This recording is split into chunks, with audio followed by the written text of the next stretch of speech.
तो अम्ब्लायोपिया बेसिकली एक बचपन की बीमारी है। इसमें एक आँख का डेवलपमेंट दूसरी आँख से कम होता है कि एक आँख की नज़र तो बिल्कुल बढ़िया 6 है पर दूसरी आँख की नज़र कमज़ोर है।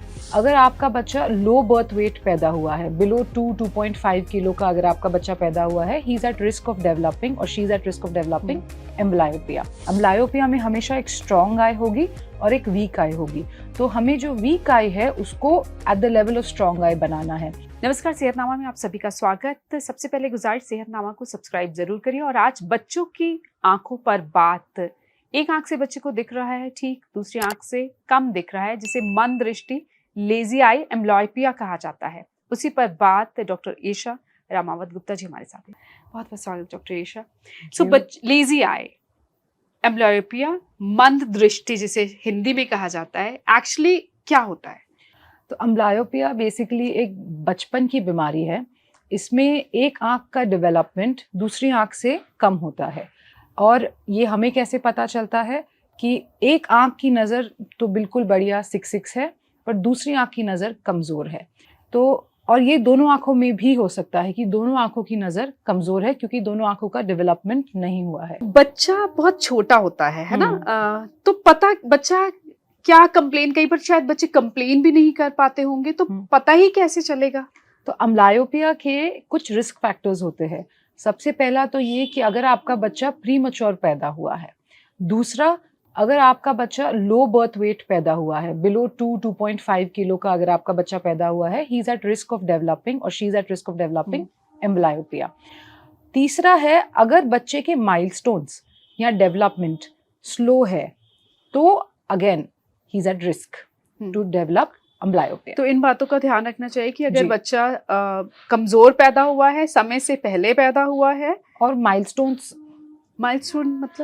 मतलब उसने गला पकड़ना, चलना, मुड़ना अगर टाइम पे नहीं शुरू किया है, डिलेड माइलस्टोन्स जिसे हम कहते हैं, वो अगर है, अगर वो स्लो है, बोलना लेट शुरू किया है, तो डेफिनेटली उनका नज़र का चेकअप करना ज़रूरी है। तो ये पेरेंट्स को ध्यान रखना चाहिए कि अगर ये चीज़ें, तो पहले ही आप डॉक्टर के पास जाके आई साइट जो है वो चेक करा सकते हैं जी। तो क्या कुछ कंप्लेन भी कई बार बच्चे करते हैं किसी सर्टेन एज पे?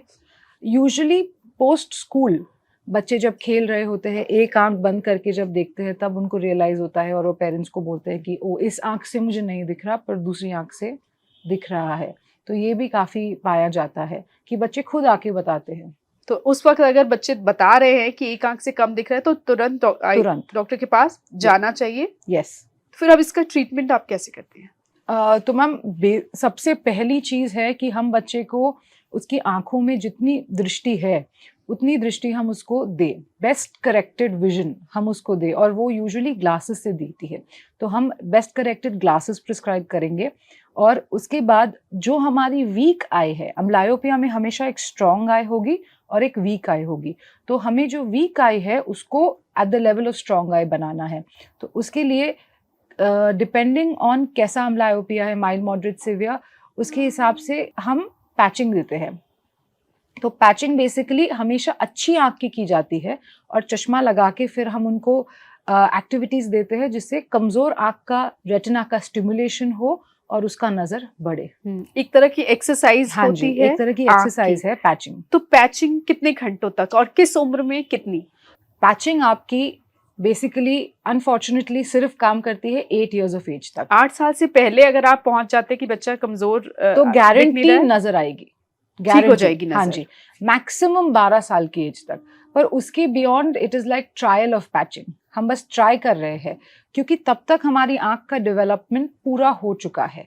तो 8 साल से कम की एज तक अगर बच्चा आए सो हम उसको डेफिनेटली विजन इम्प्रूव उसका हो सकता है। और पैचिंग डिपेंड करता है, if it is a very mild amblyopia 1 घंटे की भी होती है, और सिवियर से सिवियर एम्ब्लायोपिया में हम पैचिंग 4 से 6 घंटे से ज़्यादा की नहीं देते।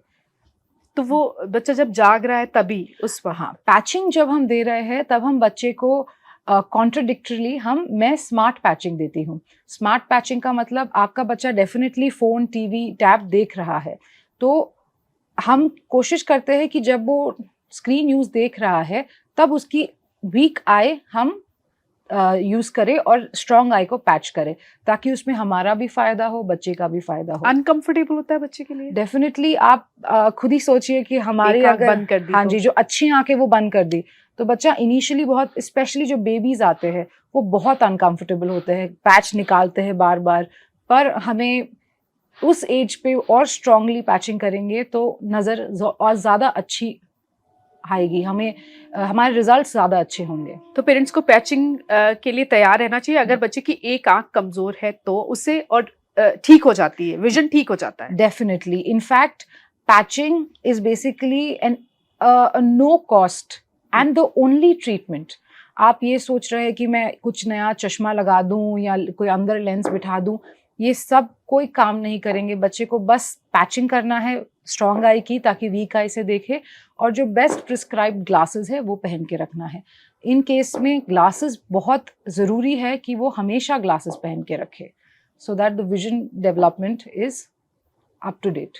12 साल की उम्र के बाद जब पेरेंट्स आते हैं इस शिकायत के साथ कि बच्चा एक आंख से कम दिख रहा है, एक आंख से ज्यादा, उस वक्त फिर आप ट्रीटमेंट क्या देते हैं?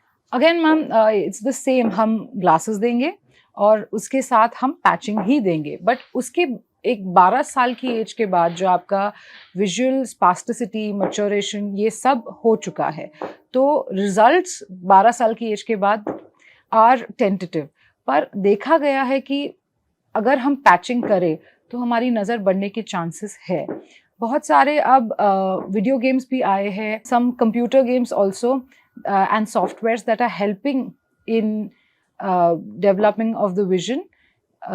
हम अगर ये कंप्यूटर गेम्स करते हैं तो उससे हमारा विजुअल डेवलपमेंट और तेज़ी से होता है, तो ओल्डर बच्चों को हम वो भी देते हैं। अपार्ट फ्रॉम दैट, इसके अलावा किन बातों का ख्याल रखा जाए जिन बच्चों की लेजी आई है, मंद दृष्टि है, एक आंख से कम दिखता है और एक आंख ठीक है? प्राइमरीली चश्मा पूरा टाइम पहन के रखे, डाइट अच्छी हो, रिच इन प्रोटीन्स, फाइबर जैसे आपका हरी सब्जियाँ, फ्रूट्स, सैलड, सब्जी, all that, and also good fats. ये तीनों चीज़ों का ध्यान रखा जाए अगर आपके बच्चे की नज़र भी कमज़ोर है तो। और तीसरा and the most important, patching.